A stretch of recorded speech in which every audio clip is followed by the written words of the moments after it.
Hey everyone, how are you guys doing today? Let's move that back up.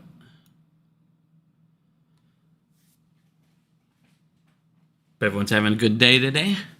Got a lot of stuff to cover here. A lot of stuff to go over. Got some good news for AMC as well. Like I said, guys, for AMC here now, just everything should start going in our favor. Like I said, fundamentally, profits. Like I said, I still feel like very soon we're going to get a restructure on that 2026 debt. I'm just going to wait till some more people jump in here real quick and then we'll get started. But we do got some good news here for AMC as well. This came out 6 days ago, but I haven't streamed in a little bit here, so let's just get started. So one of the things here that just came out for the 2025 news and for the Oscars, and it actually talks about AMC here as well specifically, is they want to do a whole bunch of changes for how they'll give out the new Oscar awards. So you're going to actually now need to have all of your movies in theaters for at least a week.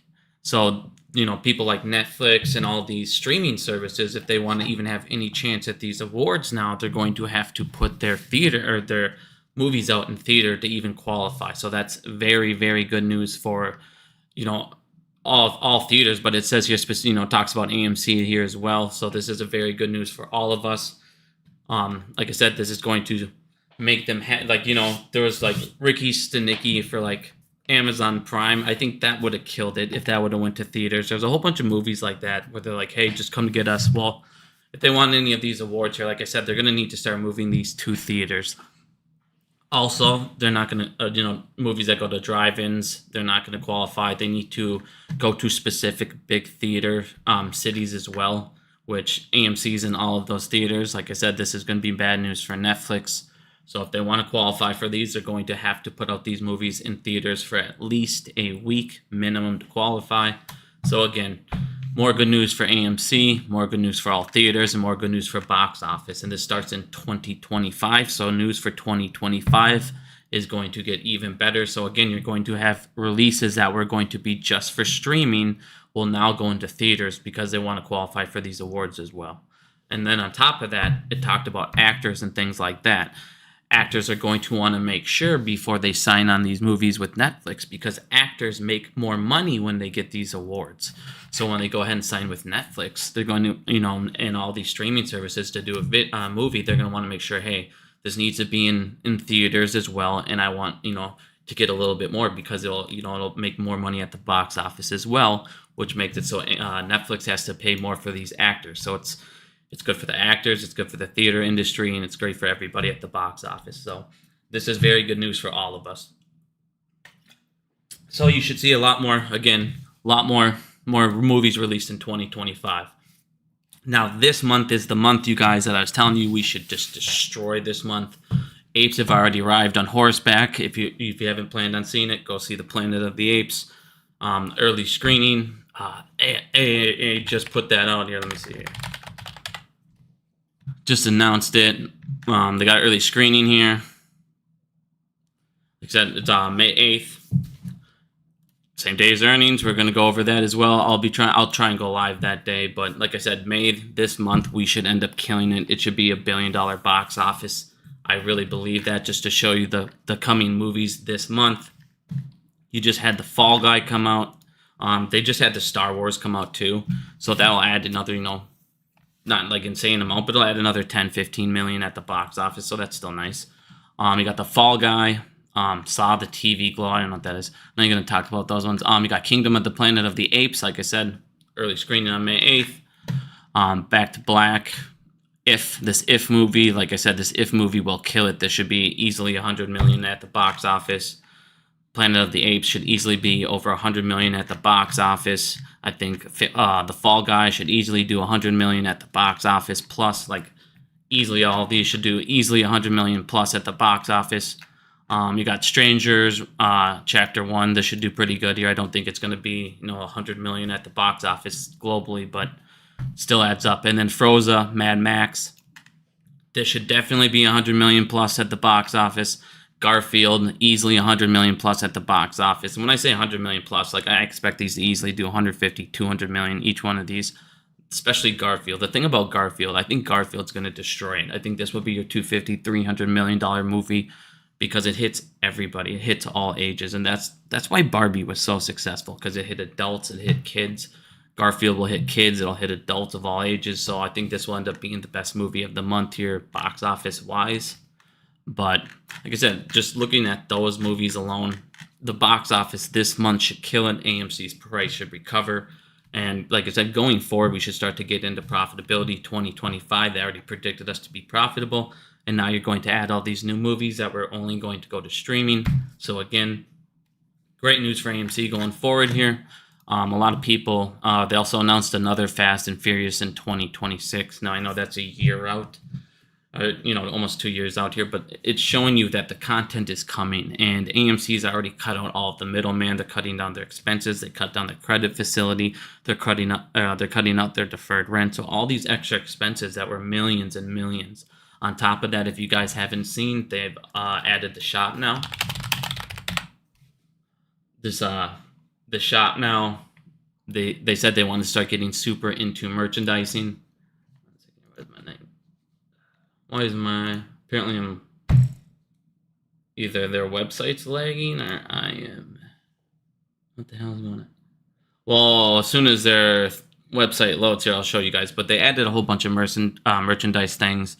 For the Star Wars event, they added an R2-D2 popcorn maker, so they wanted to expand a lot more into merchandising and make that over $100 million, just like their popcorn. Again, I expect them to move their sweets into stores as well. And at that point, like I said, we're going to be generating hundreds of millions on the side, which is huge. And especially when you have the box office returning.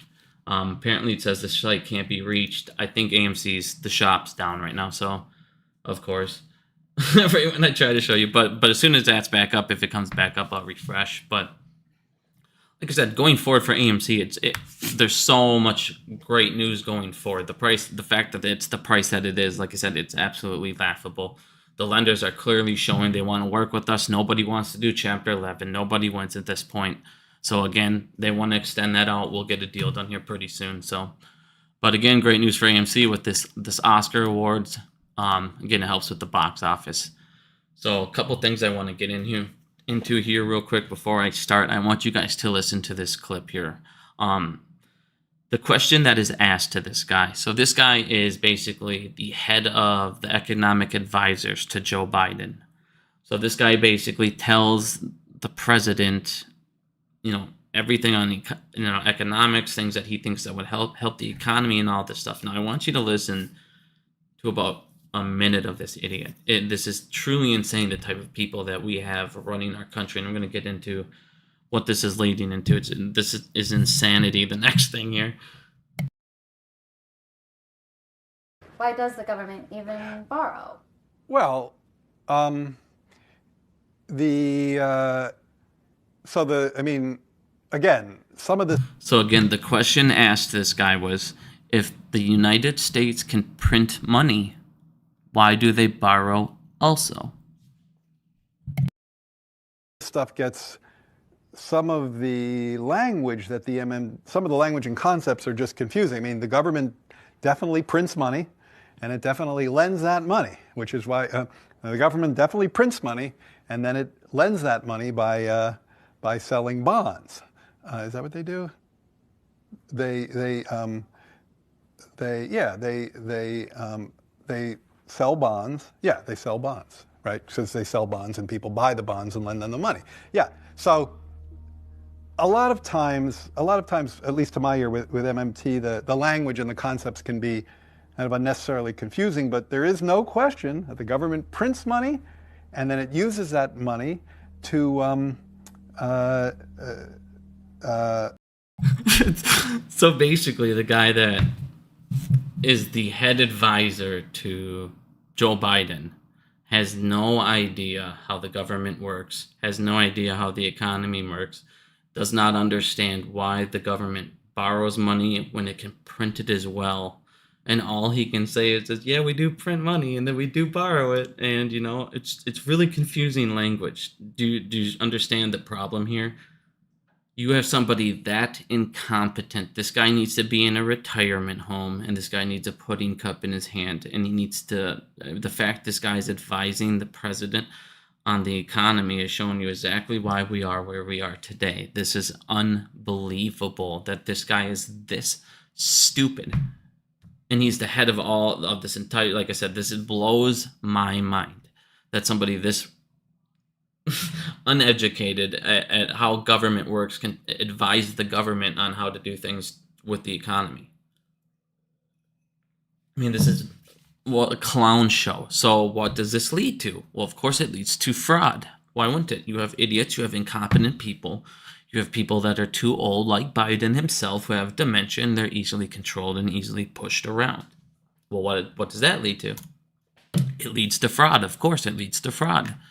So this report came out a little bit ago, last month, a couple of 3 weeks ago, and it talked about the federal government loses an estimated $233 billion to $521 billion annually to fraud. Okay, this was the risk management that advises the government. So this is pretty, and then we're going to get into what they talk about, and it blows my mind what they said. It's unbelievable. You're like, what the fuck is going on here? So pretty much what they're talking about here is each year. This is a year. They're basically saying trillions of dollars could be lost to fraud over a course of a couple years. That's insanity. That's $1 trillion we'll never get back, and they have to make up somehow. Well, how do you think they're going to make it up? They're going to make it up by you paying it. Now, to show you how insanely stupid this is, because I've been kind of talking about a lot of these things throughout the 3 years that I've been doing this stuff. So if you guys kind of look at the way that they do this and the way that they steal this money, and then we're going to show you what the agency says about fraud and how they stop it and all this stuff, and it's the most laughable thing I've ever heard in my life. And now, basically, if you ever want to get rich, go into the government and just commit fraud, and they'll never come after you. It's insane. So I can't really advise that because I might get in trouble, but I mean, that's basically what this is saying. So here we go. Let's go ahead and let's talk about this. So what type of frauds are we talking about that leads up to $529 billion a year? So one of the things that they do is so each one of the agencies each has a budget sheet. Well, suddenly the budget sheet will be off balance. There'll be accounting errors, and then what they'll do is there'll suddenly be budget shrinkages. There'll be all sorts of different types of things with the budget. Basically, they steal from the budget that each one of these guys get. They come up with new schemes, and then they never report the fraud. So basically, they steal from the budget, and then they try to cover it up somehow. Next fraud. They're still talking about fraud from the pandemic. From 2018 to 2022, they were talking about the PPP loans as well. So they talked about the PPP loans at the start. Well, obviously, we all heard about the fraud there. Well, that's obviously over with, but it's still at that high of a level. So even without the PPP loans, you're still looking at $233 billion plus in fraud. How much of this 521 was accounted for the PPP loans? I don't know. I doubt it was hundreds and hundreds of billions. But if you come down here and keep looking again, because the reason most of it wasn't fraud for the PPP loans is a lot of the giant corporations that got to keep a lot of the money, it wasn't fraud because the rules were saved for them to keep that extra money. So what the big corporations did is they got the money and then they just fired the staff anyways and kept the money. That's the difference between the big corporations and all these other people. They just kept the extra millions that they didn't need that they got from PPP loans, and then they fired people anyways, and then they made even more. So on top of that, you have, this is the other thing I've talked about for a long time. So one of the things, it's these government contracts, it's government frauds, it's budget frauds, it's estimation fraud. So what a lot of these guys will do is they'll get paid for a job, they'll overestimate the job by, a couple $1 million here, a couple million there, and guess what? They keep the extra hundreds of, they keep the extra millions of dollars.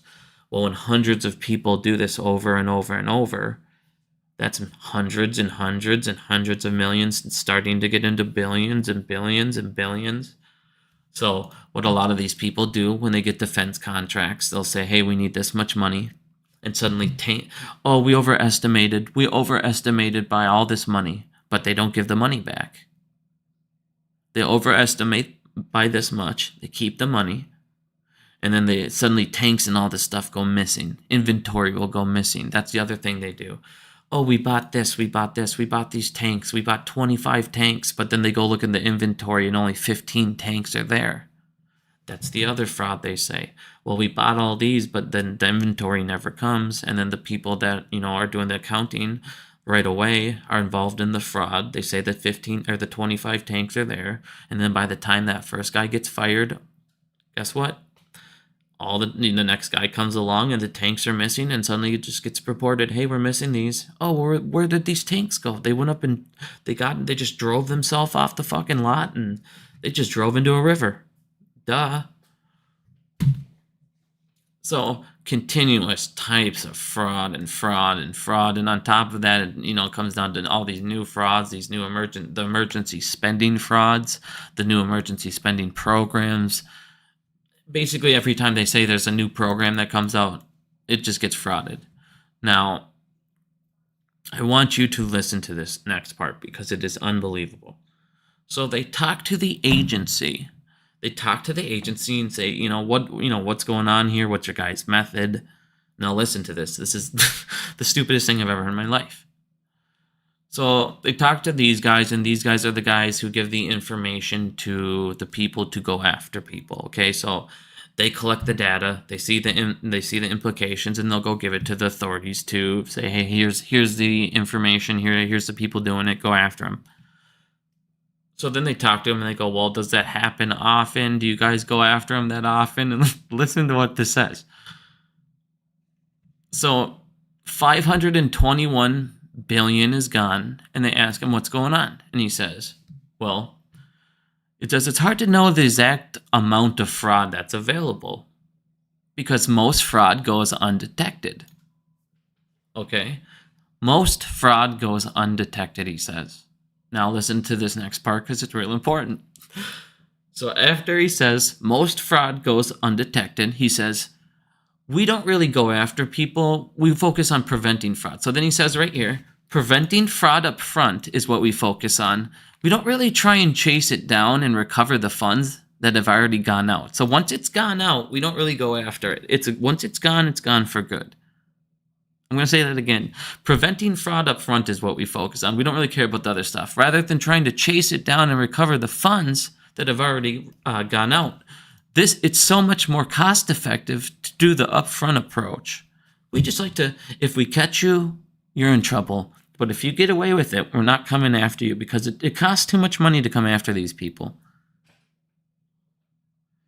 So in other words, there's 521 billion in fraud, and it costs these guys too much to go after that.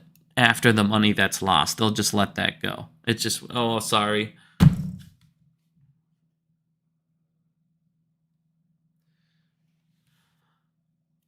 So you have an incompetent person advising the president. You have fraud up to $529 billion or $21 billion a year. You have these people saying we don't care to go after the money once it's gone. We'd rather just try and stop it when it happens. And if we get those people, sweet. Okay. Great stuff, great stuff. And people wonder what is going on with this economy. So then you have more and more bombshells coming because, again, you have incompetence everywhere. So these next things are new bombshells that are coming because, again, I didn't even see these coming right away, but of course, here they are. JP Morgan Chase and Bank of America suffer $4.5 billion in losses as unrecoverable debt soars. The two largest banks in the U.S. are declaring a loss of $4.5 billion in debt that customers are unable to pay back. What is all of this debt stemming from? Credit cards. Most of this is coming from credit cards. Now, what did we go over the other couple months? There is now 1.1 trillion in the United States in credit card debt. So you now have a $1.1 trillion bomb that could explode because everybody's set to start defaulting on their credit cards. Now, if you guys look over here, credit card default rate for small lenders now have hit a record, an all-time high of 7.8. These levels have not been seen since 1991. So right now you're starting to have people default on those credit cards. I showed you the last couple of months people have been living off of credit cards. So now you're going to start to have defaults on these corporations. Okay? So now you're going to have billions and billions mounting up. Billions of people defaulting on these credit cards, and they don't care to pay them back, or they're unable to pay them back, and a lot of people are just going to default on, or just, like I said, get it closed down, have them try to come at you in small claims court, and then whatever, they'll see whatever happens there. But like I said, these guys are going to start to have a lot of losses that they weren't expecting. Billions and billions and billions. Well, these losses are only going to go up and up and up as the year goes on. So when these start to amount to, hey, we lost 15 billion, 20 billion, 30 billion this quarter in credit card debt that people are defaulting on, because this is going to be a pattern. Because the problem is everybody went out and they did their buy now, pay laters, and now they're defaulting on those buy now, pay laters. And those buy now, pay laters do not affect your credit score. So they're getting into that habit of defaulting on these loans and being like, well, it's not that big a deal. And now what they're also doing is, like I said, they're going to default on their credit card, or what they're going to do is be like, they're going to, like I said, they're going to start putting all these other things first that they can't. Like I said, this credit card debt's going to start mounting and mounting at these banks.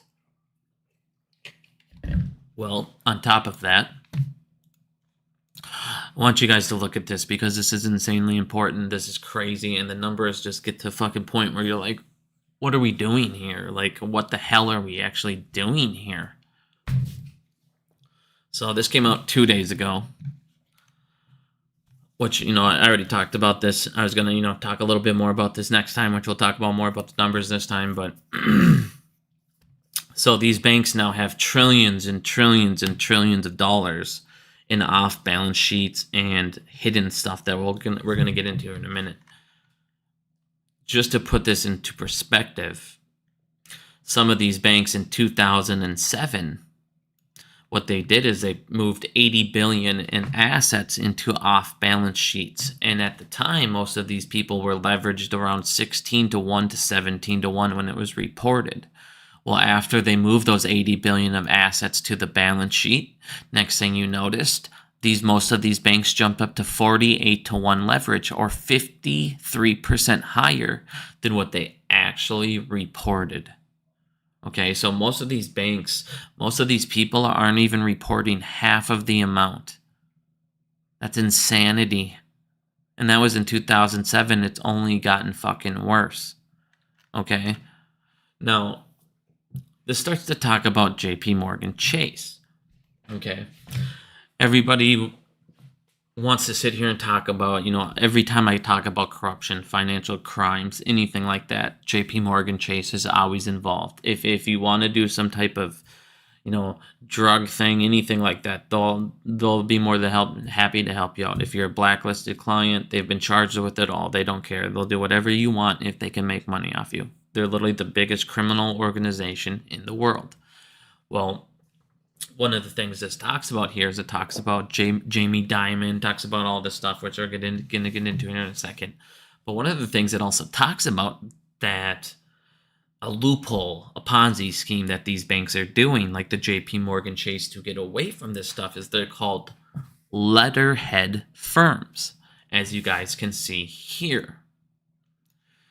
Now, what they do is they create these letterhead firms. They're shell corporations. There's no drivers. There's nothing. It's just like basically a shell company of bullshit, which we already know. These specific ones are called letterhead firms. They're to get out of taxes and to get out of reporting certain assets. Well, what they do is they'll give these people tons and tons of leverage exposure. They move assets there. Well, what this thing talks about is that there's almost $1 trillion committed by banks, over almost $1 trillion committed to ghost companies.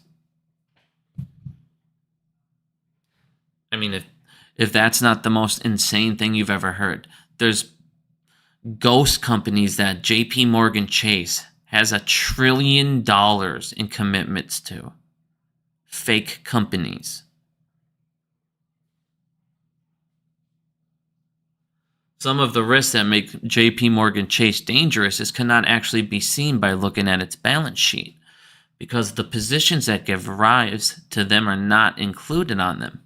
These are risks from business units that JP Morgan Chase might own, in part, or that it sponsors, and to which it provides guarantees to serve as a backstop if they should have funding problems.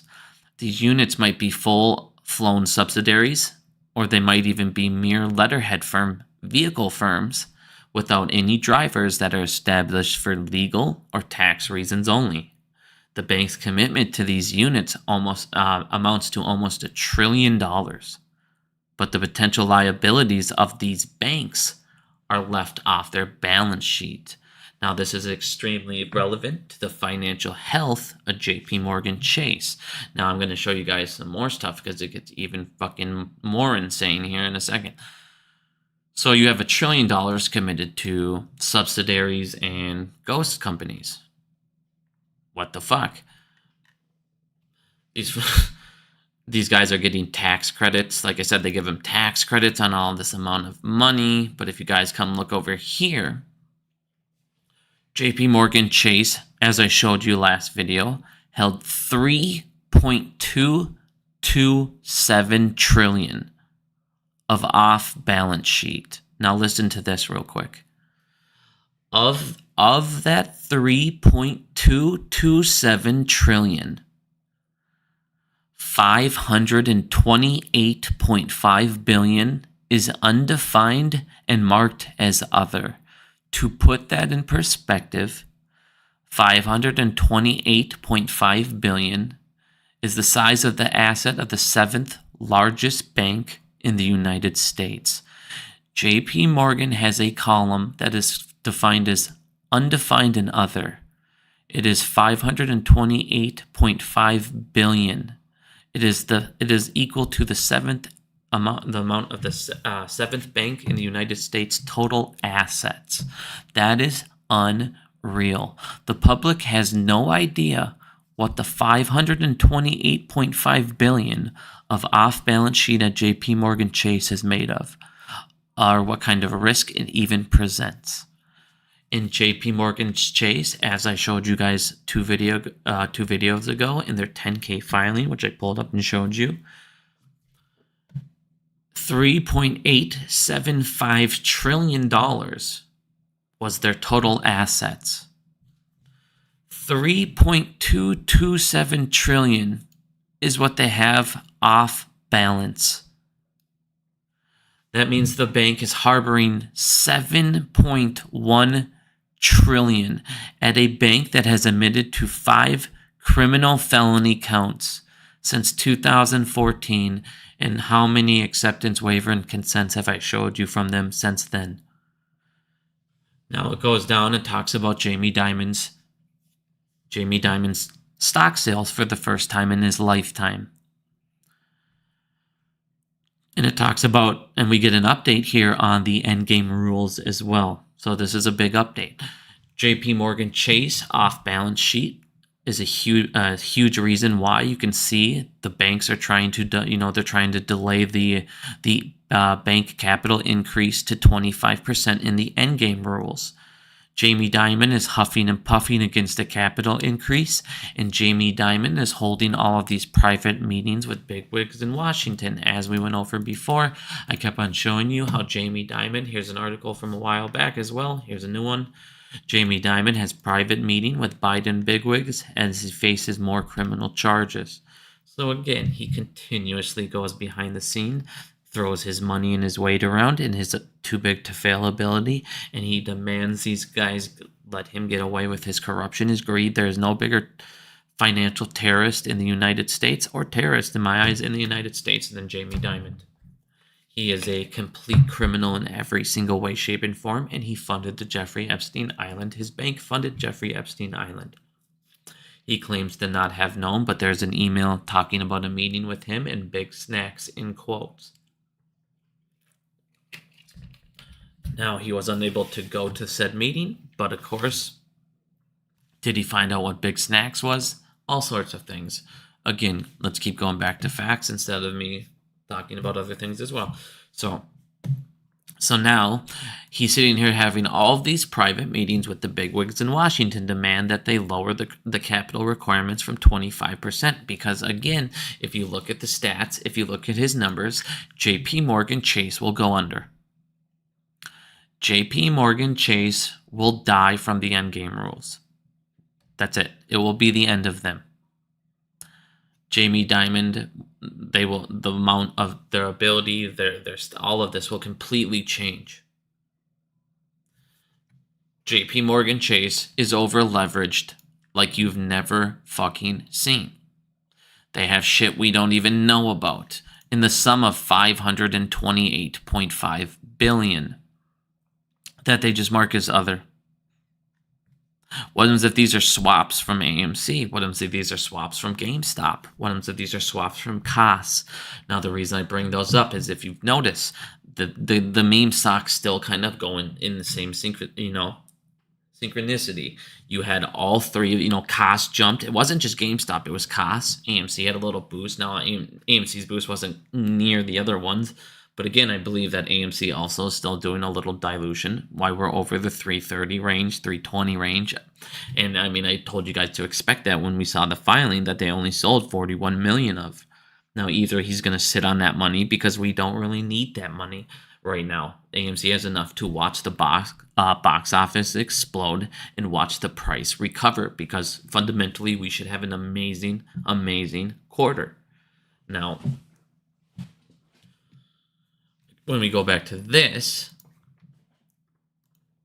and then it talks about this is the reason why Jamie Dimon, for the first time in his life, sold 150 million worth of stock in February, and then he sold another 32.8 million in April, because he's seen the writing on the wall that these guys, even if they lower it a little bit, might lower it to 20 to 18%, and that is something that will still massively destroy his bank, his revenue. You'll have all of these losses on the side, and JP Morgan's stock will drop. And I told you last year at the end of December, JP Morgan's stock will never be as high as it is now, and he knows that. And this is what it talks about here. Jamie Dimon is sitting on top of inside information regarding his bank and regarding stuff that's happening with the regulators. They're talking about the demands. He's getting private meetings. Now tell me, is this not breaking the law? Jamie Dimon is not a politician, but he's going in and he's having insider information. This is proof right here of him breaking the law. This is proof of Jamie Dimon committing crimes. He goes in and he comes in and says, I need this and this and this. He has private meetings with the people making decisions, and then they tell him no. So he knows what's coming. So now he has insider information because everybody else thinks, hey, they're still in court. They're still fighting this. Anything could happen. It might get delayed. Who knows? But he knows, because that's why he's selling his stock. Again, like I told you at the start of that, JP Morgan Chase is a massive, massive cesspool of corruption and nothing more. So again, he's doing insider information, which is why he sold these stocks, and it'll be really questionable here in a couple months when all this stuff starts to unveil. Now, I'm not going to keep going because the stuff keeps going harder and harder. If I'm going to go ahead and post this link if you want to go ahead and get into more and more numbers as well, here you guys go. But I want to get into the next part about this. So I wanted to get a couple more, some more numbers on a couple of the other banks. Well, this came out the day after. It came out yesterday. JP Morgan Chase, Bank of America, and Citibank hold $7,427 billion of off-balance sheet and potential dangerous cocktail of unknown asset report. So we have 3 banks that hold $7.4 trillion in off-balance sheet. 3 banks.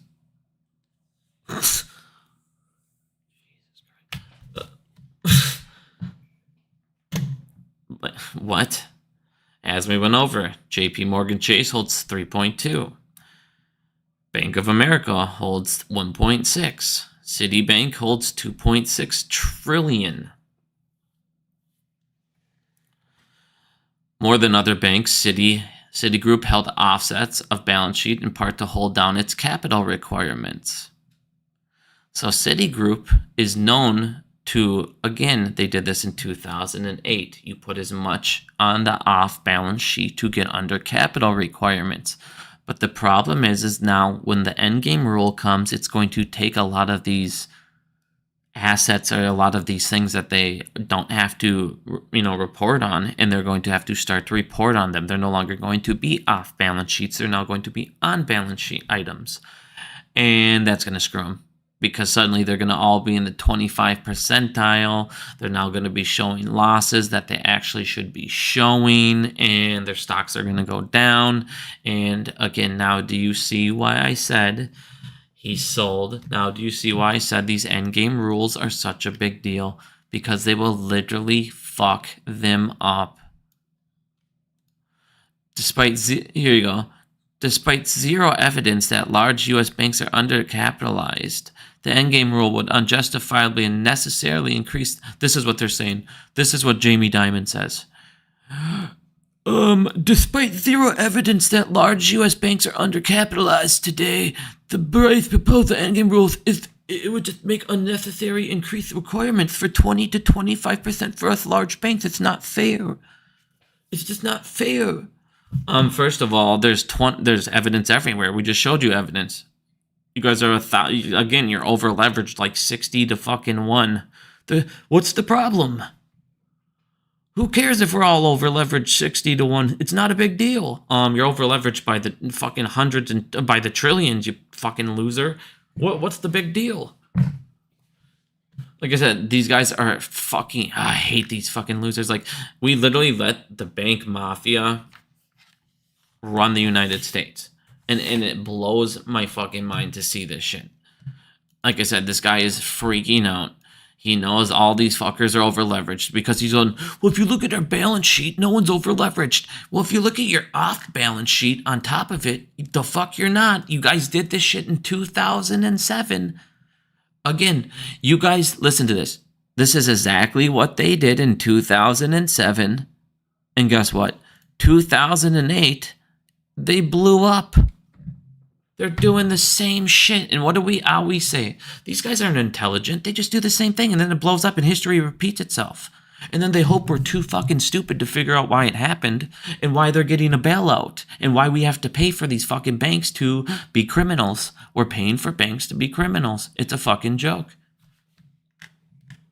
Trillions. 3 banks. $7.5 trillion. So they don't have to fucking report losses. They don't have to report how over leveraged they are. And they don't have to hold right now current requirements that are about to go up by 5 times fold. They're fucked. They're completely fucked. And this is what they're crying about. This is, like I said, this is the one that's going to fuck them up. Now, we get an update here. Where does it say it? Where's the... they're going to make a ruling in a new updated version of the Feds are. They're going to release this in the banking committee.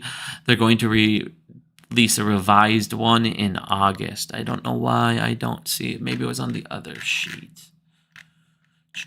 Maybe it was on a different one here. So I think, but they're going to revise it in August. So we're going to get more updates in August on the endgame rules and what the revisions are, if there are any. I thought it was on this one, but I guess not. So again, why you have this endgame rule coming to destroy these guys? Because again, I just showed you they can't hide this capital. The 7 trillion can no longer be hidden, and they can no longer, like I said, they can't. They need to have this asset. Well, if they need to hold these reserves, that's that much less and that much less money that they're able to make. On top of that, as I showed you before, more and more deposits are leaving. J.P. Morgan Chase is losing hundreds and hundreds and hundreds of billions in deposits. This is big deals. More people are running to money market funds, and the government just can't fucking stop spending and doing the stupid shit that they do because we have morons like this guy, as you heard in the beginning, advising the president on how to run the economy.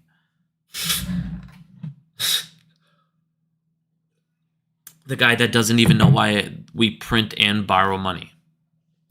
Jesus, like I said, if you didn't listen to this in the beginning, I highly recommend you go back quick and listen to this guy speak. The people we have running this country all need a pudding cup, but they all can be controlled because they're 1,000 years old. Fucking Biden's running around with dementia, for Christ's sake. The guy is, and he's running, and he's the president. I mean, this shit's insanity, dude. At what point do we say, all right, it's time? You know what I mean? You guys know what I mean? A third of office. Now listen to this. Now I told you guys this is going to be the bombshell, and it hasn't even started. The fuse was lit, you guys. Everybody that's following me, when is this going to happen? What's going on? It's March, and they just took the lighter and lit the fuse. Now, to put this into perspective, everybody wanted to make a big deal about Evergrande, and I told you it was no fucking big deal because there was 27 billion in exposure, and who cares? They had 4 years or whatever. They had 3 fucking years to figure out 27 billion in exposure. That's not that big of a deal. But to put that in size over here, again, it was 27 billion in exposure. Read this. So a third of office mortgages packed into bonds are at risk of default. Now listen to this. Some 52 billion of loans have defaulted, or Mike Kroll says. Now, 52 billion is twice the size of Evergrande, and it's only March. Now, I told you guys there's 929 billion of exposure that's set to renew this year. So there's 929 billion that's set to for exposure at the end of this year. 52 billion's already went off, and it's only March. Now, a lot of you guys are going, what's happening? Why haven't they defaulted? Why haven't these banks got crushed yet? Well, a lot of these people in these banks, if I showed you last time, that have defaulted are trying to give these guys like 30-day extras. They're trying to give them extra, here, we'll give you 45 days to just cut. And it's not happening. They're not paying it. Nobody has income. I showed you before, they're like 60% vacant. They're not going to pay. They're just basically stalling for a month or two, praying for some fucking miracle, and it's not coming. But I want you guys to read this. 52 billion, or 31%, of all office loans and commercial mortgage bonds were in trouble in March.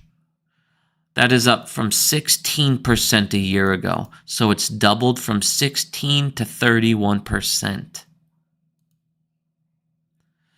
Chicago, Denver offices have 75% in jeopardy, and it's just starting. We have 929 billion to go. The fuse is lit, and when that bomb blows up by the hundreds and hundreds of billions, and on top of that, like I just showed you here with J.P. Morgan Chase, they had 4.5 billion in credit card debt. Well, not repaid. Well, guess what? That's going to be even more and more. So now you're going to have billions crushing you on the commercial real estate. You're now going to have billions crushing you in non-paid credit cards and auto loans. And like I said, default rates are going up higher and higher. So again, their house of cards is going down. And on top of that, you have requirements for the capital requirements are skyrocketing because they have 7.5 trillion in off balance sheets between 3 fucking banks. 3 banks. Aaron, welcome to being a member, buddy. Let's go. So again, you now have Office, now are starting to see it go from 16 to 31. The bomb's starting to go. The fuse is starting to be lit. More and more and more defaults are starting to happen, and they're happening at a more rapid pace. Just give it till August. Like I told you guys right away, give it till like July, August. In July and August is when I think you're going to really start seeing the commercial real estate smash these fuckers into the ground. And again, when all this starts happening, that's when I start seeing all of these prices skyrocket. A lot of people asked me, what do I think happened with GameStop? Why did GameStop go up? Costs go up. Well, again, the thing is this is why people need to start to calm down with certain things. So like here.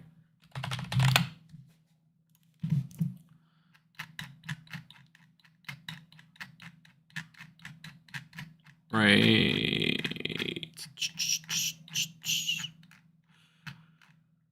Oh, come on. Where is it? Alright, well, whatever. I apparently can't find it. I post too much stuff. Oh, here we go. I did need that for later, too. But that's not what I want right now. So, okay, I don't know where it is. I'm sorry. I thought I would find... Oh, here we go. Here we go. Alright. So this ruling comes out, and it went into effect 2 days ago.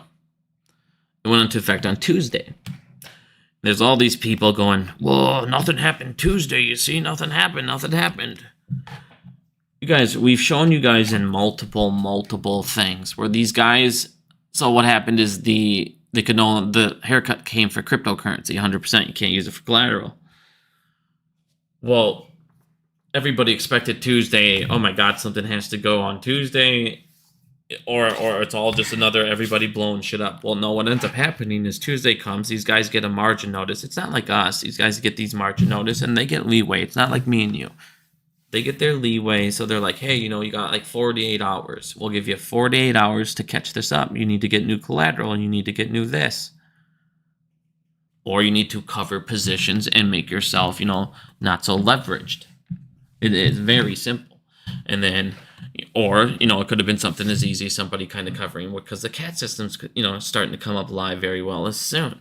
But what I'm assuming is somebody with this thing, was running around, had a ton of crypto collateral. The Bitcoin dropped when it did. And all these cryptos go down. Again, they could have just, had the 48-hour notice. Hey, get this done by 48 hours. Or cover some positions. Just because one or two small firms had to cover a position. That's the thing. That's the power of it. That's the power of just a small amount of covering, you guys. It can just skyrocket like that in seconds. And even if they just cover 1%, well, guess what? People have to go crazy because they're like, oh my God. This is what drives me nuts on the internet. So suddenly, hey, GameStop goes up, and now you have everybody, you have all the same TA guys and doing the same shit. All right, if it hits $20, $21, there's no way it's gonna just skyrocket right to 30, and there's nothing. It's auto going to 30, and then everybody jumps the fuck in, and what happens? They start shorting it again. They do their bullshit, and all of a sudden it's like, well, it was going to do that, but it had to hold this fucking certain price for a certain amount of time. It just had to hold it for a little longer. And then it would have went straight to 30, but it didn't. So then it bounced back down because there was resistance. Well, yeah, again, you guys are talking out your ass half the fucking time with that. Because that's the same shit. You instantly see the same thing. It's like, no. What's probably going to happen with GameStop, if you look at the past, and I'm not going to sit there and it's not financial advice, is do I think it's going to keep skyrocketing next week? No, and cost is going to keep skyrocketing? No, I think they're going to short it right back down. I think they had to cover some positions or do this, and now they're going to go right back to doing what they were doing. I could be wrong. Maybe it could fly up, but it's like I said, it's like every single time. It's like, hey, we had a jump here. All of a sudden, it's like, all right. Now it's got to jump to 40. It's got to jump to 35, they're saying. But hey, hopefully it does, dude. I pray to God. Every single one of you that are in GameStop, I hope GameStop hits the 1,000 tomorrow, dude. Or on Monday. I love when retail wins. I love when retail wins. That's all I care about. I want retail to win. I don't give a fuck what part of retail you're in. I want you to win. Fuck them. Why would I ever want the 1% to win? Why would I want the people who cheat, steal, and rig the game to win? Like I said, number one, that's everything See, people are instantly defensive, probably in their mind got all cranky if you're listening to me and have GameStop. Oh, you said it's not going to go up. No, I'm just trying to do what I've done with even AMC, dude. I'm trying to be realistic with what I think's happening. It's going to take a bomb to set off these things, and I don't see the bomb being this, but I believe that it definitely could have had an impact on Thursday because I've seen tons and tons of firms get 48-hour notices type of thing, get extensions. So that's my point of view on that, on the GameStop cost rise. I'll get back into that in a second here. Now, so again, you have all of these defaults now coming in. It's coming in at a lot more rapid pace. You're now having credit card defaults. You're now having auto loan defaults. Now, this is mainly going to hit a ton of the regional banks, which is why I said we're going to have in about June to July or August again, we're going to have a regional banking crisis, and it's going to be 1 billion times worse than it was before. Now, once again, Holiday Inn, again, this was not added, but you're seeing it's getting worse and worse as well. A Holiday Inn sold at an 80% discount. Now, listen to how crazy this is. Holiday Inn sold at about an 80% discount to debt owned, or to basically the lenders. The people who were the lender of the building were the only bidders in the foreclosure. So basically, they lent the building, then they bid on it, and they bid on it for $18.5 million. So you're wondering, did they want to bid on it? Did they try and set a bottom and then ended up being the only people to bid on it? So they got stuck buying back their own fucking building that was defaulted on. So they had to basically fucking lose all that and then pay $18.5 million more. So they basically lost fucking $101 million being idiots trying to set a bottom. Oh, there's a bid rate now currently. No, there's not. It's just you. So now that we have 1.1 trillion, all you members, thank you, appreciate it. Welcome to the squad. Now that we have 1.1 trillion now in credit card balances and it's starting to default at a rapid rate, we always know that we catch what their next move is going to do. What's their next gray area? How are they going to try and get around it? How are they going to do their loopholes? Well, we found it, of course, and here's their new thing, which, if the SEC is not aware, it says they are, but we'll see what they do. Classic. So tons of these credit cards are coming, and a lot of these people now have higher balance sheets, which means, their new capital requirements are coming, which is exactly what this talks about. And, more regulations are coming, so it's more costly to run credit card companies, blah, blah, blah. Well, if you read here, there's a new thing that they come at. This is what they always do. This always leads to more financial crises. They create new instruments, new terms, new Ponzi's, new this. Well, here's their new Ponzi. So the British lenders came up with a solution in February. Of course they did. What kind of a Ponzi can we come up with next?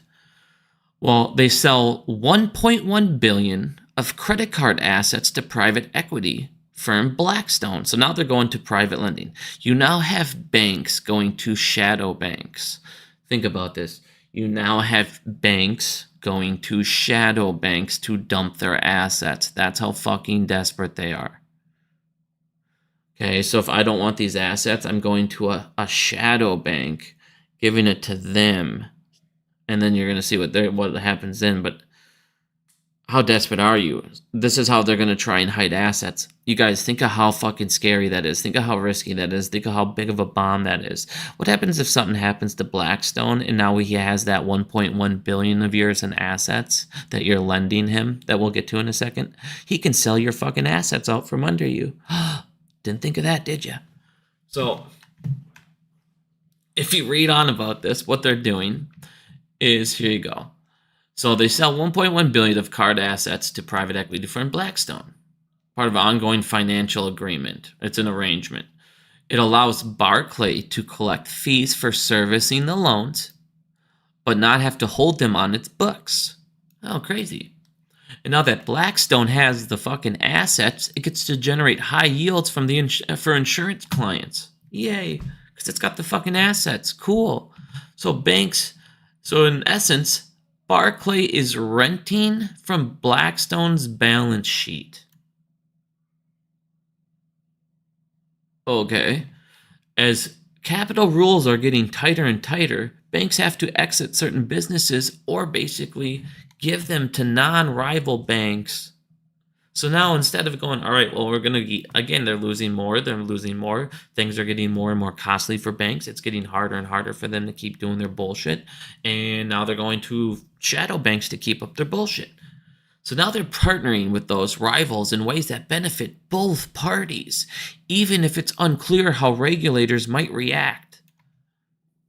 So now that they're renting fucking parts of balance sheets, and now Barclay can claim that on their balance sheet. So Barclay now can add the 1.1 billion to their balance sheet. Well, guess what? They could probably sell those fucking assets if they technically own them. And then what happens? But in the meantime, both of them basically keep collecting up premium off each other. It's like a fucking gong show. Okay, so after they make up this new bullshit agreement, okay, as soon as Barclay announced their tie-up, here you go, watch this. As soon as they announced this agreement, KeyCorp and Blackstone unveil another partnership similar. Oh, cool. Executives at 7 private credit providers said that they're holding conversations with some of the largest U.S. banks. Oh, great. Great. So now the largest U.S. banks are going, we can dump our fucking assets off and just pay you guys fees, and then you'll take on the balance sheet, and then you can go ahead and get insurance on those assets, and then they'll suddenly go missing, or what's happening here? You know what I'm saying? Oh, great. Now we're going to do that. Now U.S. banks are going to start lending out their balance sheet fucking assets. Like, what in the fuck is happening here? Since the crisis, the biggest banks, they're going to have to increase their capital levels. So again, they're scared of the endgame rules. So now they're trying to find new fucking agreements in ISDA. Like I told you, fucking ISDA's the biggest gong. Everyone who talks shit about me because I said ISDA's where it all happens. Yeah, it's still right where it all happens. You guys can deny it all you want. Here it is. Phase 6 was supposed to stop it. And guess what? It fucking didn't. And it doesn't change the fact it's all still in there. It's all still fucking being done in agreements through ISDA.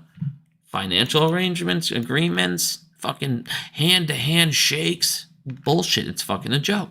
Oh, here you guys go. Here you go. So they're going to have an update on the new rules, updated version in August. Here you go. U.S. officials said they're going to have the Fed's plan to issue an updated version of its rules as soon as August. So in August, we'll know more about these endgame rules, and if he, strong-armed them enough to fucking get him to change some of these rulings. But these endgame rules, you guys, this is what they're scared shitless of. These endgame rules, are, as you guys can see, they're running around. They're trying to find every single goddamn... I'm going to be getting... I can't tell you guys. That's financial advice. I'm going to be playing some banks. I guess I'm just going to say that. I'm going to be playing some banks here in about a month and a half. Because I don't think this is going to go the way that they want.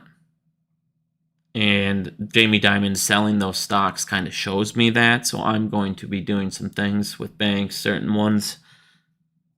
I know like 12 that I'm definitely going to be doing here soon. But we'll see what happens with those. But definitely going to get interesting here, guys. So like I said, they're now running over to shadow banks. You now have banks working deals with banks who used to be fucking rivals of theirs. They're now doing handshake agreements. They're now lending each other's balance sheet. They're renting assets from them, paying these banks to put assets on their balance sheet so they now can require, or so they're now leveraged enough. Hey, let me borrow 1.1 billion of your fucking credit card loan assets that are being paid back, and suddenly I'll say it's on my balance sheet, and I'm not leveraged anymore. You don't see the problem with that? It's like one guy gets to take off stuff from his balance sheet and then go to a lower requirement, and then the other guy gets to say he has assets that he doesn't own, but he's renting them. So he still gets to put them on his balance sheet as assets. So it's like they're here, let me rent 1.1 billion worth of assets from you and just pay you a small fee. So then when the regulators come over here and see, do I have enough assets? I do suddenly have enough assets because I just rented 1 billion that I actually don't own. You see what I'm saying? You're constantly doing loopholes by selling off assets. So for the U.S. banks, the way it benefits them is that they'll have to have less reserve requirements. They might go from 25 to 20. Well, that's a big deal when you're talking $2 trillion. You see what I'm saying? So the bank will get a massive savings in their requirements. And then the people that are buying the assets, when they get regulated, when people come around, they won't be over leveraged. They'll have $1 billion extra, but they don't actually own that $1 billion, but it's on their balance sheet as an asset, even though the bank truly owns it. Do you understand why I'm saying where this could get fucked up? Because now what happens if Barclays still gets, what happens if something happens and all of a sudden they get over leveraged and that 1.1 billion is not enough? Are they going to have to keep going to the bank to keep getting these and keep getting more and more and more? Do you see where the problem now lies? Suddenly you have billions now in these asset loans that these guys can't pay back. Do you see what I'm saying? Do you see the spiral that this could now create again? I'm saying banks are just evil fucking corporations, and now they're technically partnering with their private shadow banks, but they're also now exposing those shadow banks to more risk.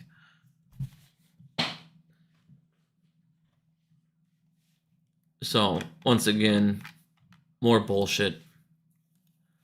Now, next thing I wanted to show you guys is we talked, because we're talking about the government, and this is all leading to something that I want you guys to show you at the end. And when you see that, you're going to go, okay, this is fucking scary.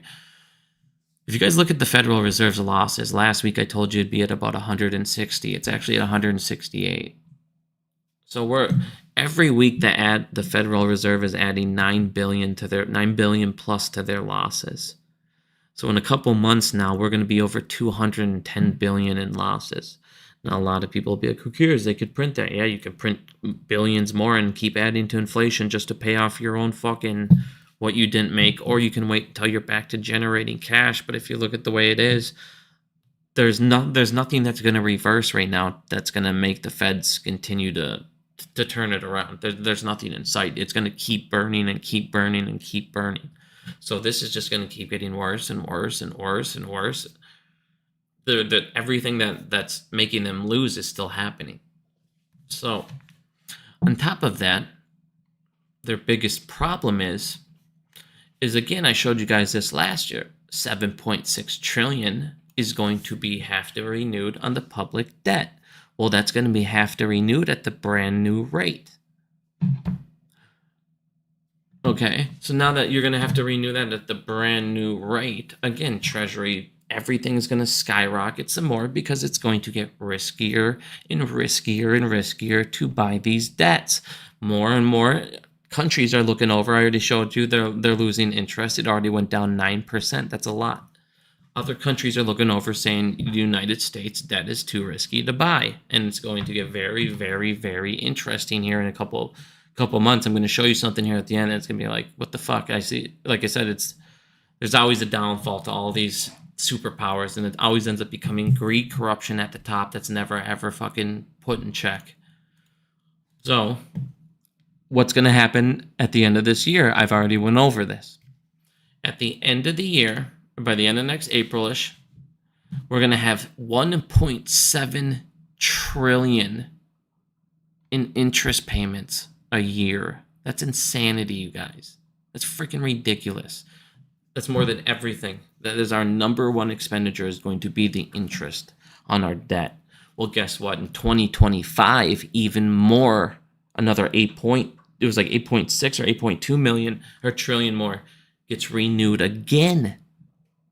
And it's going to jump again. And all of a sudden, you're going to be paying over 2 trillion by the end of fucking 2025 on your debt. That's going to be more than Medicare and your defense put together. Social Security. That's more than Social Security and the defense put together. That's insanity. This is out of control, and it's just getting worse and worse and worse. And people are going, why can't they lower rates?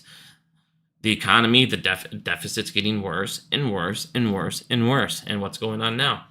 Remember last year there was a report that came out that there was 162 banks that were at risk of defaulting. I showed you guys 162 banks, and I was freaking out. I'm like, dude, 162 banks. If 20 banks went under, the FDIC would go under. 162. Well, guess what? A new report comes out this year, and finds that there's now 282 banks that are now at the risk of failing. 282. So we went from 162 to 164, I'm sorry, to 282. I mean, it almost doubled the amount of banks now that are about to fail. That failed. That literally failed their stress test. So basically, you have 282 banks that are failed, but just nothing's acting on it yet.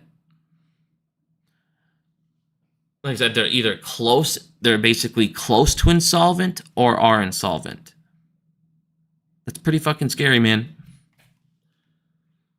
But like I said, go ahead and pop this up. 282 banks now. Hundreds of banks are at risk of failing. And again, this has to do with the high interest rates. This has to do with all of us being broke, not paying back our loans. This has to do with the commercial real estate collapse that nobody can stop.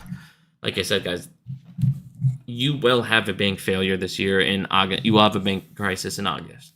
You will definitely have a banking crisis in August. And at that point, I don't know how these guys are able to hold meme stocks down anymore. That is what I believed and have believed for a while, ever since I've read about all these other things, because endgame rule, they can change, but you can't stop this commercial real estate bomb. There's nothing you can do. You can't just suddenly forgive loans and do this. There's nothing they can do. The federal government cannot do anything. They can't forgive your mortgages. They can't forgive these offices. But suddenly, the only thing that could happen is these banks, there's $929 billion coming down on their forehead. And guess what? Even if, and it's getting at like a 60-70% rate. So even if they take 450 billion in losses, there's nothing they can do to stop that. They can't just suddenly be like, well, we're going to write these up. No, you're fucked. You're taking it up the ass. And at that point, I believe that the banks are going to have to go to all of these people that they have these agreements with and say, hey, you're going to have to cover some of this position. I need money. I need money, and I need you to cover this. You're going to have to cover this. And that's when I believe, when this commercial real estate bomb starts to smash these guys into the fucking ground, and you have all of these small banks defaulting on top of it, which these guys, that means these big banks are going to, again, take even more losses. These guys are going to have to start to do some covering. So again, I believe right around this commercial real estate, around all of this stuff seems to be coming around the same exact time. Right as we're about to get, like I said, right at that exact time, what are you going to get? You're going to get an end date update. So timing seems to be everything with these fuckers. On top of that, what's going on now?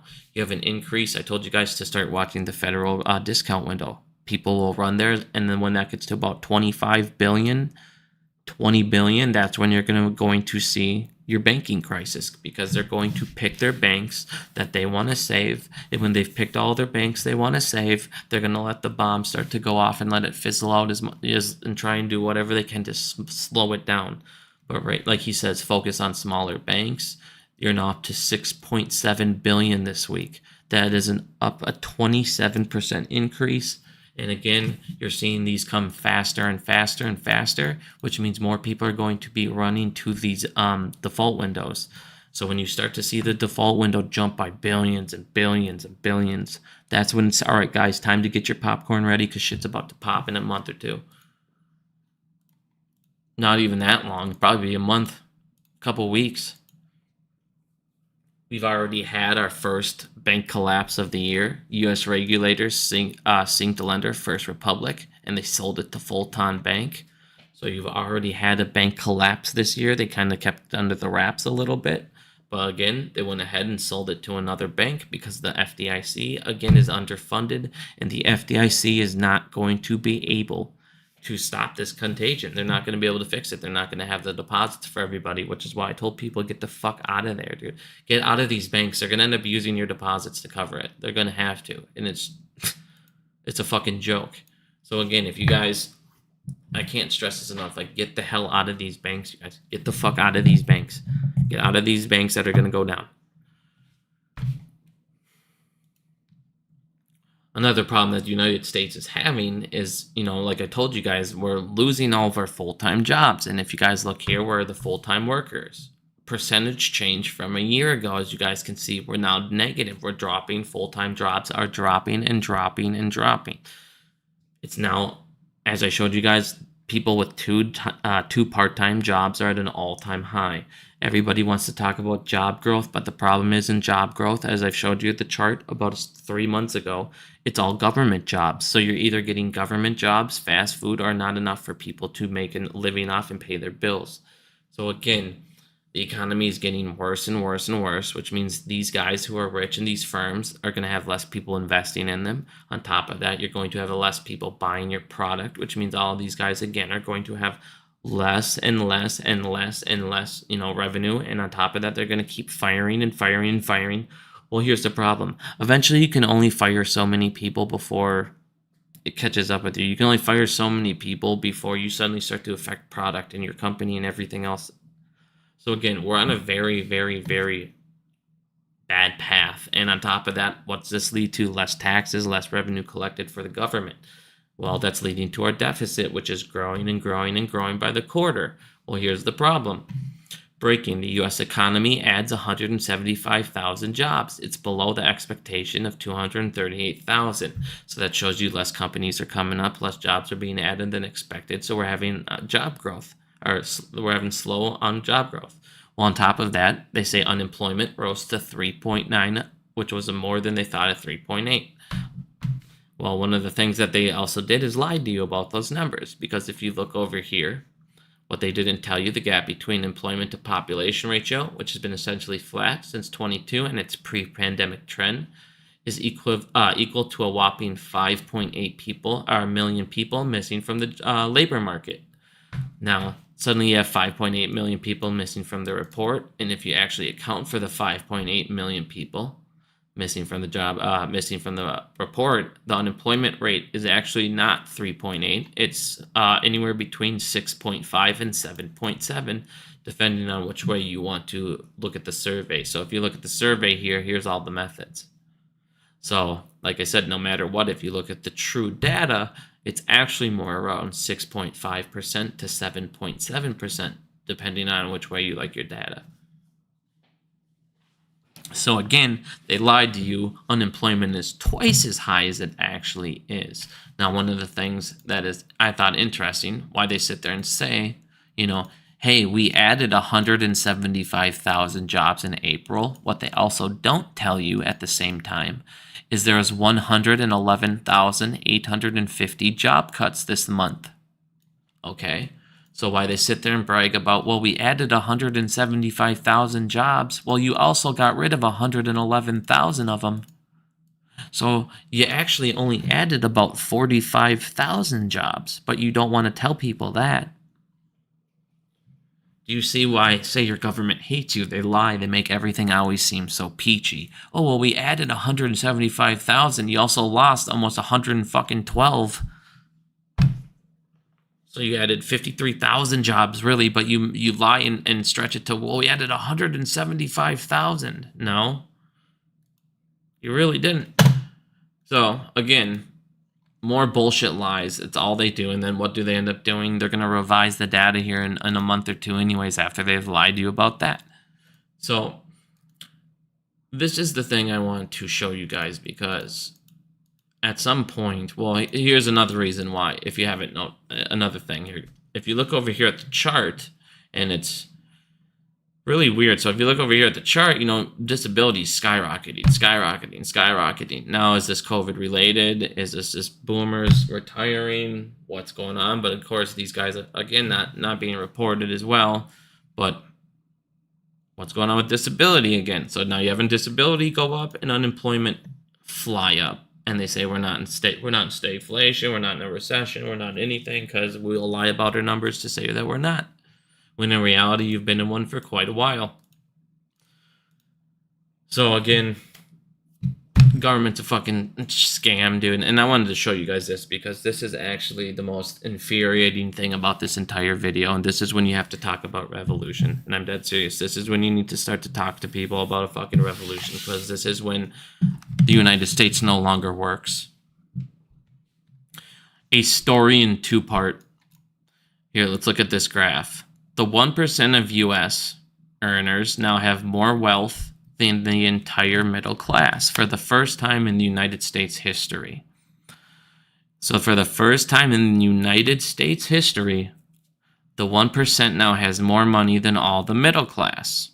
Okay? Now, to make it even more infuriating, breaking news. For the first time in history, U.S. billionaires now have a lower effective tax rate than working class Americans.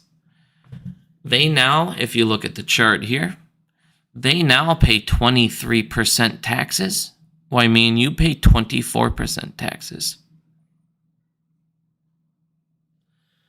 So they have more money than us. They now have more money than all of us combined. And they pay less taxes than all of us.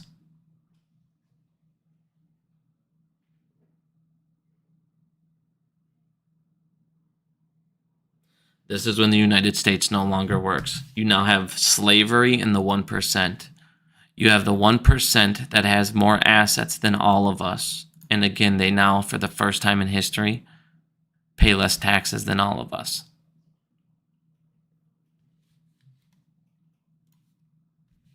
Meanwhile, what's going on?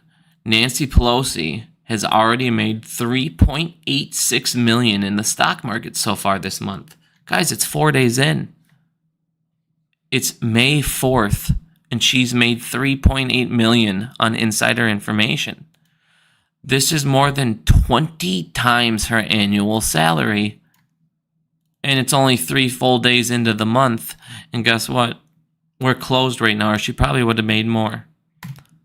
Now, if you go ahead and pull this up as well, look at your politicians. Rick Scott is worth $326 million. Nancy Pelosi, $246 million. Mitt Romney, $239 million. Vern, $198. Mark, $192. 190.87. All of our politicians are basically richer than 99% of athletes. They're richer than actors, actresses, everything you've ever put, these people you would think would be unbelievably rich, and then you just look at your politicians. No, there's called rich, and then there's called politician money. And at what point do people understand that these guys are all fucking corrupt, making money off a corrupt fucking system? You no longer have a government working for you, and now the entire economy no longer works when the top 1% has more money than you and pays less taxes than you. And in the meantime, they're funneling how much money offshore, not paying any taxes on that at all. TD faces Doge probe over fentanyl-tied money laundering. Remember I told you guys about JP Morgan and how all these guys are... If you want to do a war on drugs, just go hit up all your banks. Just go talk to every bank, and you can stop the war on drugs in a half a second. If the United States wanted to stop bringing these things in, they could get it stopped in a minute. Yeah, there would be locally made stuff, of course. I'm not saying it would end the fucking drugs, but could you imagine how much less of a problem it would be if nothing could come over ship by bankers? Could you imagine when I showed you the report of JP Morgan bringing over 20 tons, TONS, 20 tons of cocaine? If they brought over 20 tons of cocaine, how much was that worth, and how many people get high off 20 tons of cocaine? Imagine, just sit there for a second and think to yourself, how big of a mountain is 1 ton of cocaine? Now imagine 20 of those. And this is my point. You want to talk about, oh man, we fucking can't stand these mafias and these guys, these crime people, these terrorist organizations. Well, guess what? Most of them they get their money and do all their funding and all this shit through banks. Our fucking banks. Even when they're blacklisted clients. I showed you JP Morgan works with blacklisted people. They don't give a shit. Well, guess what? If these fucking banks weren't there to fund this shit and give these guys fucking all this money and crap, guess what? You wouldn't have as many of these going around either. Like I said, these banks they're just toxic. They're just fucking toxic to the economy. They're literally toxic to the United States, and they've destroyed it.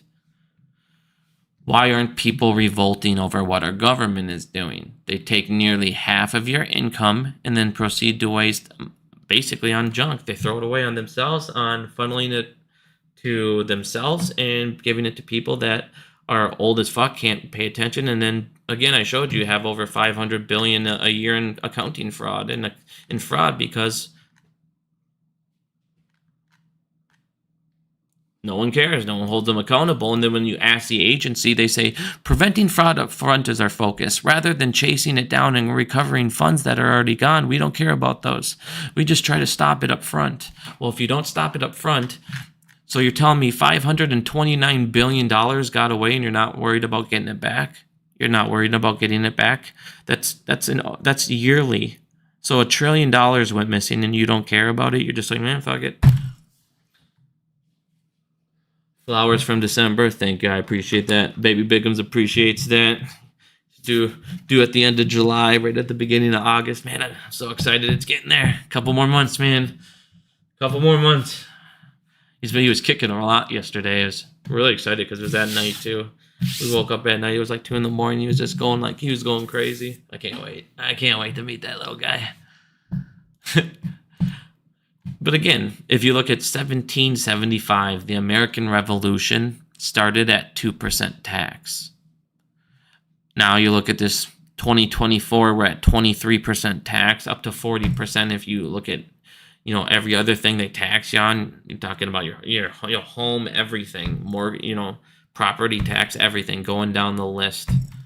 They tax you on stuff after they taxed your check. They check your check. They tax your check and then tax what you spend your money on.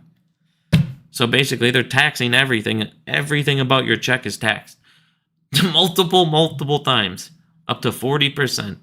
And what are we doing? They revolted over 2%, and we're down here smiling, staring at our phones over 40%, complaining on Twitter. Now, what is this all leading to? And this is when everything's going to start to change in the United States and in the world. This is where BRICS starts to get scary to me. This is the last thing I want to show you, and then I'll do questions, and then I gotta go. BRICS conducts $260 billion worth trade without using a single US dollar. BRICS conducts $260 billion worth trade without the US dollar involved. People are seeing the gong show happening in the United States. BRICS is gaining power. BRICS is buying up gold. BRICS is they're doing more international trades. They're getting $260 billion worth trades without using the dollar. They're using their own currency, which means other currencies are going to need more demand, and more current countries are going to back off of the dollar, and they're going to get less and less reliant on it. So I want you guys to look at this because, again, BRICS is advancing to eliminate the US dollar and all of its global trade and transactions in 2024. It wants to get rid of them all. They have reached an agreement between China and Russia. China and Russia did a trade agreement up to $260 billion, and they will use only local currencies to enable this trade. So as you guys can see, this will devalue the dollar even more. And again, very, very, very scary to see what ends up happening here because of all the writings on the wall. Ricardo, thank you very much. I appreciate that. Baby Biggins appreciates that as well, my friend. Thank you. Now, again, this is going to devalue the dollar, which will hurt us even more. The dollar already lost 25 times its currency or buying value. You guys, like I said, this is just... I've been screaming to buy gold for years. And I always told you guys, if crypto's your thing, to get away from the U.S. currency, the devaluation of the dollar, because it will come. It's just a matter of if. It's not when at this point. It's if. I told people to run, I got a little place of land. The land is a very good thing to get. It'll always hold its value, especially, like I said, then it'll only gain if you get the right type of land where you get it on maybe we got it on a township, and then that township ended up becoming a town, and then it expands, and that's the way you do it. That's the way you can build it up through land. Tons of things like that. There's tons of ways to make money off of that, and you can always trade on, crash on these things. But at this point, we're doing the same things the Romans did. We basically are turning everyone into a government. You either work for the government or you work for someone else for scraps. You work for these part-time jobs for scraps. We'll keep on spending, we'll keep having inflation, and it's not going to get better for the 99% until, again, the collapse or a revulsion. And that's what I'm saying. Like, you guys, again, if I upset you because I said I think GameStop might actually drop next week and you're in GameStop, I'm not here to try and talk shit about GameStop or costs or any of these stocks. I hope you win. I pray to God that tomorrow or on Monday you guys wake up again and GameStop's at 1,000. Sweet. I hope you all cash out, go back in and fuck the system up again. Hopefully you come over to AMC and you make your money, and I don't care. Whatever you want to do. As long as retail is taking money from those fucking pieces of shit, I don't care who it is and how they do it. Congratulations, awesome. We need more unity. We need to stop fighting about, I don't like your stock. I don't give a shit if you don't like my stock. Find something else to do. Sit there. I mean, Jesus Christ, how pathetic are some of these people's lives that you sit on fucking Twitter all day long? I'm going to bash Adam Aaron, but then I'm going to say I don't have the stock. Well, who gives a fuck? It's like whining about somebody liking a basketball team or a football team. Who cares? Guess what? They're probably from that state. Said, guys, we need to come together on this shit, because at some point, I've told you guys 2 years ago, if all else fails, they're just going to run it into the ground. They're just going to crash the entire the economy, because they already have all the assets. They don't give a fuck. And that's exactly what it's looking like they're going to do. So, again, guys, wait for this commercial real estate bomb to collapse. Watch the dollar keep losing value. Watch our fucking government keep being incompetent as fuck. And again, eventually it all continues to add up and catch up with these guys. Watch new rules like this. Again, you guys, this is a massive rule. Anybody that thinks this is not a big deal, again, think of all of these. Think of just this year alone, okay? Seriously, think about this if you're on AMC. How many movies did you watch this year on a streaming service and go, God, if this would have went in theaters, it would have done amazing? Well, guess what? Next year they have to be. They have to be screened in theaters for a minimum of 1 week, which means now every single movie that ever wants to be nominated for an Oscar has to go to a movie, has to be released in movie theaters, which means in 2025, every single movie that was going to go straight to streaming with big name actors and not go to the movie theaters will no longer do that, because the way they get bigger checks is they win awards. And they're not going to come to Netflix and do a movie that will only be seen on Netflix if they can't get an award. Or they're going to want a lot more money because they're not going to be able to qualify for the awards. So this makes streaming services pretty much, with actors and things, if they want these big name actors to come in, dude, they're going to have to push these out into theatrical releases.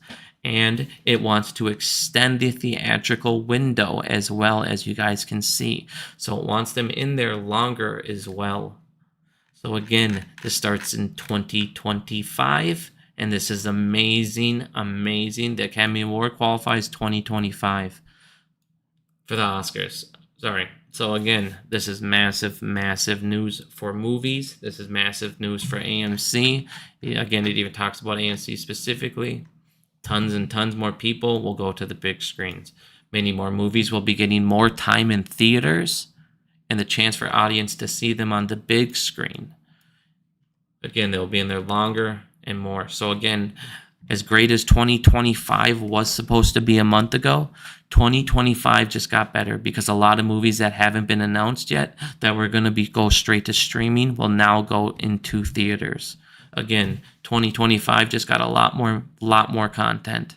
And again, sucks to be Netflix, sucks to be all these fucking all these little Peacock, all these guys. You're going to have to put it in theaters, bitches. And on that note, let's go. Thank you guys for listening. Have a good day. And I will be live again here. I'm going to do a video tomorrow I will do it tomorrow. It's going to be a short little 5-minute video for everybody in AMC. I'm going to go, 10-minute video probably. I'm going to go deep into each one of these rules, what they mean, the proposals. You can always change your vote still. So again, I'm going to do it tomorrow. I'm going to make sure you guys understand 1,000% each rule. And I'm not even going to tell you how I vote. I don't care. You shouldn't give a fuck how I vote. If you explain it, understand what it means, you're a big boy, you can make a conscious decision on your own. But I just want to make sure you understand it and you don't listen to some fucking clown that ended up in Riker Island because obviously the dude's in Riker Island. We think we can comprehend if he knows the proposals. Like I said, guys, we'll go over that tomorrow. But thank you guys for listening. Hope you all have a great day. And again, you guys, t'hanks for those Baby Bigum super chats. I always appreciate it. Have a good day, guys. Thank you.